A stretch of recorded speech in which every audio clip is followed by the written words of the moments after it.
አሁንም በዚህ እድሜ ቁል ሁወ አላሁ አሐድ አላሁ ሶመድ እያልክ ነው የምትቀረው። ይህ ትልቅ አይብ ነው። ዛሬ እነዚህ አይቦችን እንዴት እንደምናስወግድ እንማማራለን። በመጀመሪያ ስህተቶቹ ምን ላይ ናቸው የሚለውን እንመልከት። መቆሚያ ፊደላቶች እዚህ ጋር ስንቆም ዳል ነው የመጡት። እነዚህ ዳሎች የራሳቸው የሆነ የተለየ ህግ አላቸው። በቁርአን ተጅዊድ ህግ 5 ፊደላቶች አሉ።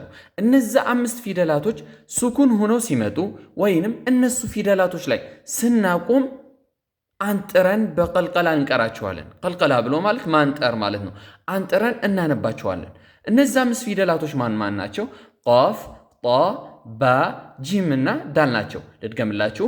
ቃፍ፣ ጣ፣ ባ፣ ጂም እና ዳል ናቸው። እነዚህ 5 ፊደላቶች ሱኩን ሆነው ወይንም መቆሚያ ላይ በምናቆም ሰዓት አንጥረን እናነባቸዋለን። በትክክል ስናነብ እንዴት ነው የሚነበበው?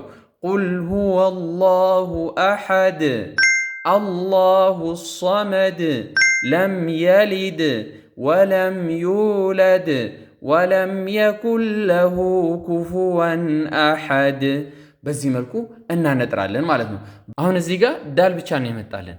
በሌሎች ፊደላቶች ምሳሌ ለመመልከት ቁል አዑዙ ቢረቢል ፈለቅ ሚን ሸሪ ማ ኸለቅ ወሚን ሸሪ ጋሲቅን ኢዛ ወቀብ። አያችሁታል? ቃፍ፣ ቃፍ፣ ባ እነዚህ ምንድናቸው? ከ5ቱ ፊደላቶች ስለሆኑ ምናረጋቸዋለን? እናነጥራቸዋለን ማለት ነው። የተወሰነም ቢሆን ትንሽ ገብቷችኋል ብዬ አስባለሁ። የተጅዊድ ህግ በዚህ አይነት መልኩ ስለጀመርን ዩቲዩብ ላይ ኢኽላስ ቲዩብ ብላችሁ ሰርች በማድረግ ማግኘት ትችላላችሁ። ወንድማችሁ አቡ አቲካ ነኝ። አሰላሙ አለይኩም።